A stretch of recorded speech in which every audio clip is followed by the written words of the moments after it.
Rocket Lab has just been selected by Viasat to build a geostationary satellite platform for the United States Space Force.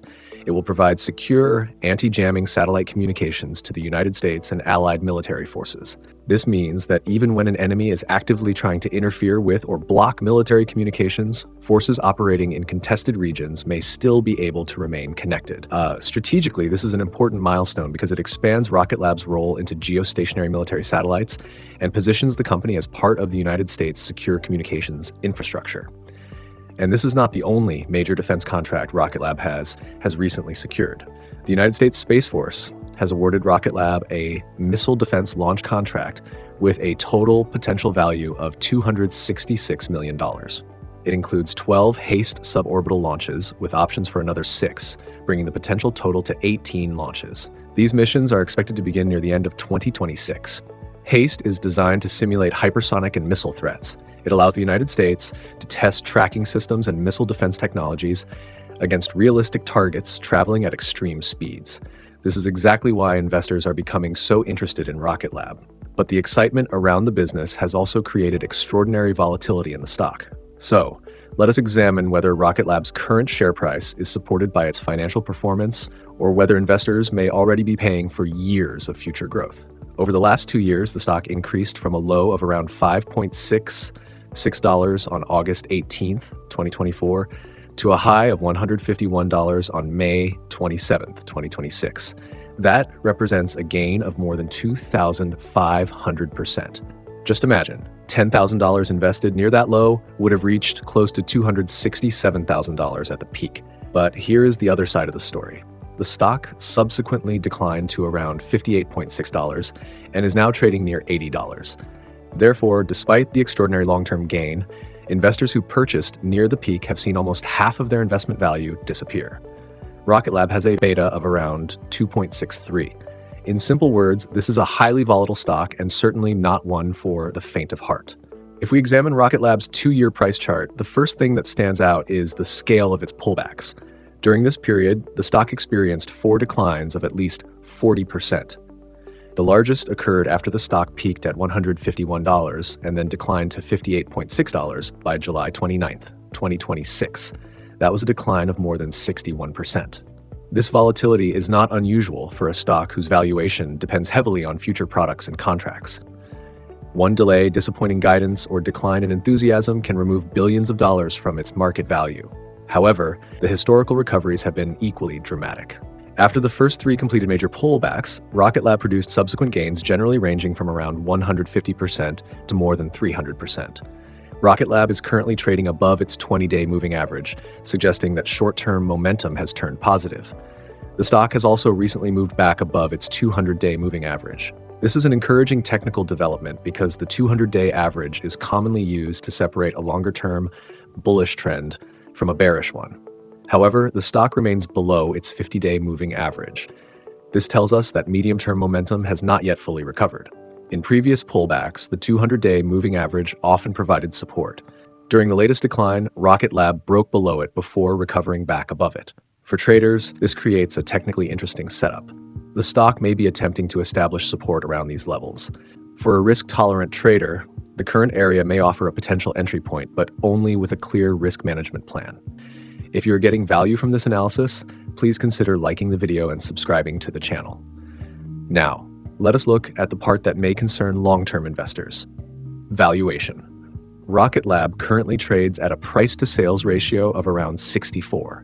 Its forward price-to-sales ratio is close to 43. The forward ratio is lower because analysts expect revenue to grow rapidly. But even a forward sales multiple above 40 is extremely demanding. This means investors are not merely paying for Rocket Lab's current operations. They are already pricing in substantial future success from satellite manufacturing, national security contracts, Neutron, and the planned Iridium acquisition. Because Rocket Lab is not profitable, it does not currently have a meaningful price-to-earnings or PEG ratio. Therefore, price-to-sales is one of the primary valuation measures available. At a price-to-sales ratio above 60, even strong growth may not be enough. Rocket Lab needs to execute exceptionally well because the valuation leaves limited room for major delays, cost overruns, or disappointing contract performance. For perspective, if the stock price remained unchanged and revenue eventually doubled, its price-to-sales ratio would still be above 30. That demonstrates how much future growth may already be reflected in the current share price. Before we continue, just a quick disclaimer. This video is not financial advice. Wall Street analysts remain positive on Rocket Lab. According to MarketBeat, 16 of 22 analysts have a buy or strong buy rating. The average 12-month price target is close to $110, representing around 40% upside from a share price near $80. TipRanks reports a similar average target of around $111. Of the 16 analysts included in its more recent measurement period, 12 rate the stock as a buy and 4 rate it as a hold. Stock Analysis placed the average target around $113. The highest standard price target is close to $150, representing around 90% potential upside, while the lowest target is $60, implying downside of roughly 24%. The most important point is not just that the average target suggests upside, it is that the range between $60 and $150 is extremely wide. This tells you that even professional analysts disagree significantly about Rocket Lab's value. Revenue growth and business operations. Rocket Lab generated $434 million of revenue during the first half of 2026, compared with $267 million during the same period last year. That is an increase of 63% in just 1 year. For perspective, Rocket Lab generated only $245 million during the entire year of 2023. It is now generating almost twice that amount in only 6 months. From 2023 through 2025, revenue grew at an annualized rate of around 57%. Analysts currently expect growth of around 43% annually over the next 3 years. Rocket Lab operates through 2 main segments: launch services and space systems. Launch services includes Electron orbital launches, HASTE suborbital missions, and the development of the larger Neutron rocket. Rocket Lab completed 21 Electron launches during 2025. During the first half of 2026, it completed 12 launches, compared with 10 during the same period last year.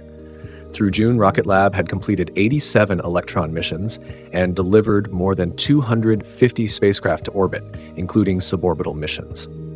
Average revenue per launch also increased from $7.5 million in the first half of last year to $9.2 million this year.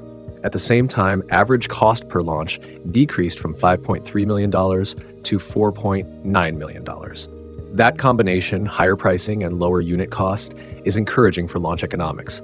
But you may be surprised to learn that launches are no longer Rocket Lab's largest business. Space systems includes satellite manufacturing, spacecraft components, solar power products, reaction wheels, separation systems, optical communications equipment, sensors, and mission management services. During the first half, launch services generated $108 million, while space systems generated $326 million. Space systems therefore represented around 75% of first half revenue. In the latest quarter alone, it represented 81% of total revenue.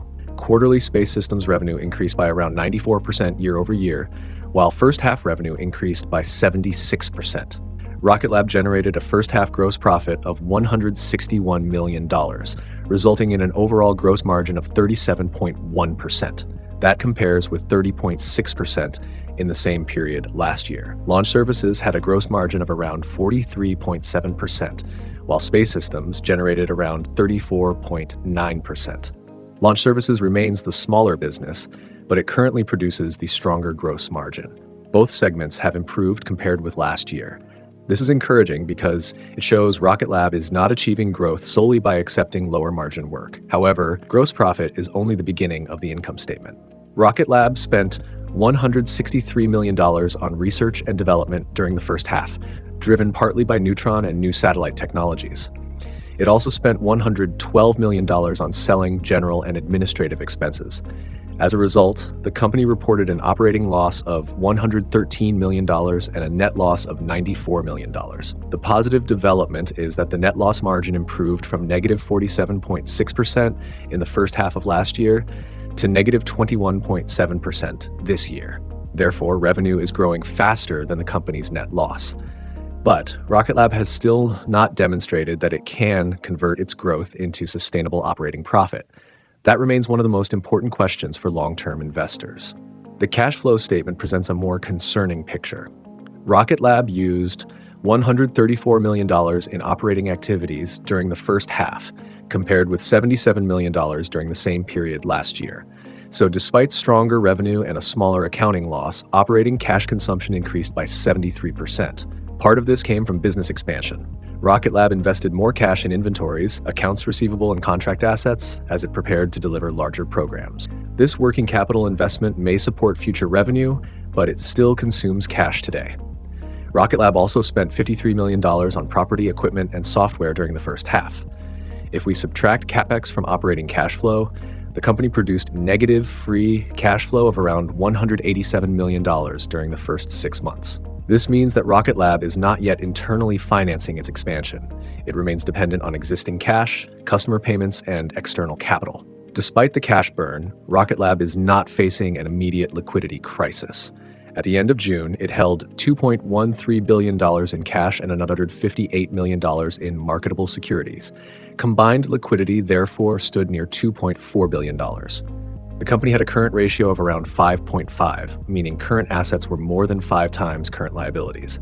Outstanding convertible notes had also declined to only $13 million, while conventional borrowings were minimal. Therefore, Rocket Lab currently has far more cash than debt. Its backlog reached $2.36 billion, increasing by 137% year over year.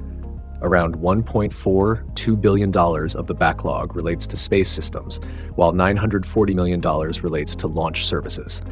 Management expects around 45% of total backlog to be recognized over the next 12 months.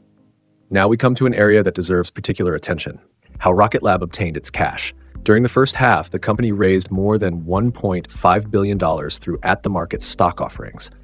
This allowed Rocket Lab to take advantage of its elevated share price and significantly strengthen its balance sheet without taking on large amounts of debt. From management's perspective, issuing shares at a very high valuation can be a sensible financing decision.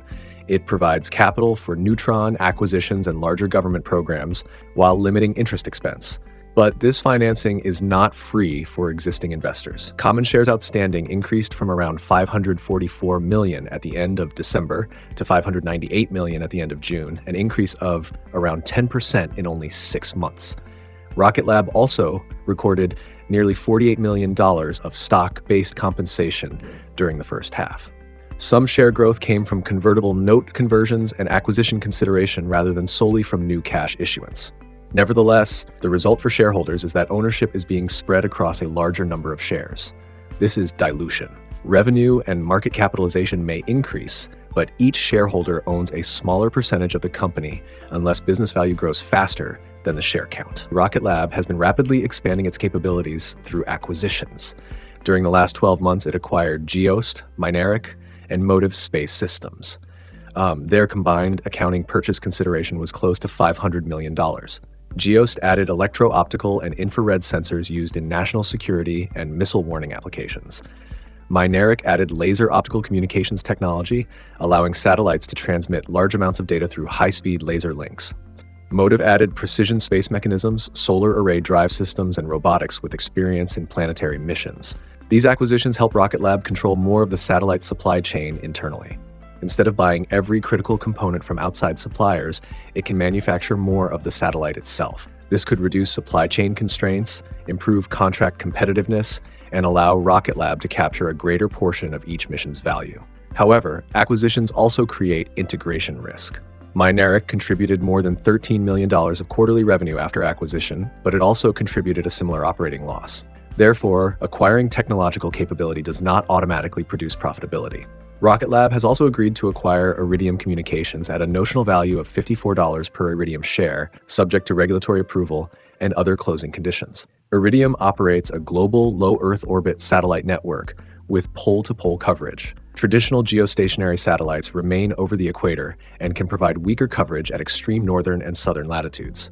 Iridium satellites travel in near polar orbits, allowing its network to provide communications coverage across oceans, polar regions, and other remote locations. This is useful for aviation, maritime operations, military communications, emergency response, and remote area connectivity.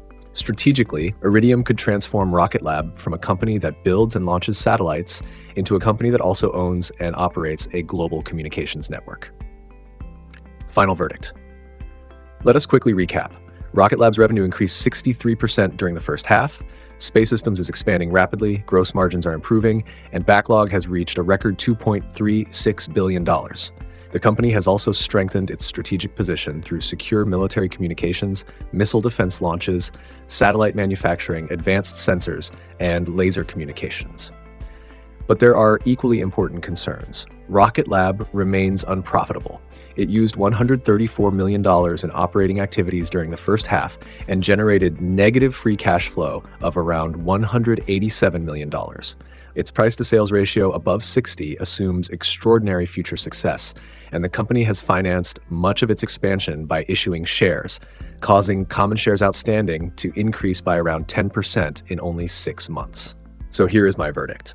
For risk-tolerant traders, the current level looks technically interesting. The stock has recovered above its 20-day and 200-day moving averages, and the area around the 200-day average may act as support. However, traders should remain disciplined because Rocket Lab has repeatedly experienced declines of 40 to 60%. For long-term investors, the company's revenue growth, backlog, and growing importance to United States national security are certainly encouraging. But for me, Rocket Lab is not yet a comfortable long-term investment at this valuation. Until the company demonstrates a credible path toward profitability and positive operating cash flow, its share price may continue to rise sharply whenever excitement builds and decline severely whenever that excitement fades or a major program is delayed. I would therefore keep Rocket Lab on my watch list and monitor profitability, cash flow, dilution, and Neutron's development before treating it as a long-term holding. If you found this analysis helpful, please like the video and subscribe to the channel for more stock analysis. Thank you for watching, and I will catch you in the next one.